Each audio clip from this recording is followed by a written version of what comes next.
Now to the latest on the Woolsey Fire. It is now 69% contained, more than 98,000 acres burned, around 616 homes and buildings destroyed, another 183 damaged. 3 people have died, and President Trump plans to visit our state tomorrow to get a first-hand look at the devastation.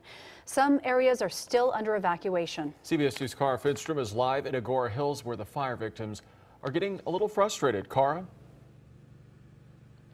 They are. This fire created so many different hazards and dangers, Peter, and behind us you can see one of them. This is a bridge that was completely destroyed by the fire, no longer exists, just a big gaping hole there. There are also dangling power lines, major power outages. Earlier today, sheriff officials were able to lift some more of those mandatory evacuation orders, so some good news there.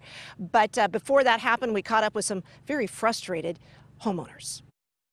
They let us come out days ago, and they won't let us go back in. Waiting in line was too much for that driver. With the passenger on oxygen and anxious to get home, he did this. Deputies sent in a crew to turn the car around, but said they realized people are weary.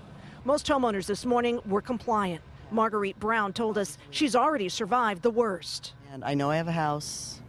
I also have a husband and a cat and a dog. This video gives you a glimpse of what crews are now dealing with in the hardest hit areas. When our photojournalists started driving along Canaan Doom last weekend, they had to zigzag around down power lines. Other roads were impassable. We also found roads that were crumbling and cracked. And in Agora Hills, charred guardrails where a one-lane bridge used to be. The fire burnt all the way up to the roads. Alan Schiffman evacuated with his family and has since been allowed back. His house is standing, but his heart breaks for friends who lost their homes. At the same time, after seeing the massive burn scars, he says he's grateful firefighters saved so many homes and lives. People had to leave here at 1:30 in the morning. You know, imagine taking your kids out, but they really did their job. Got to say thank you.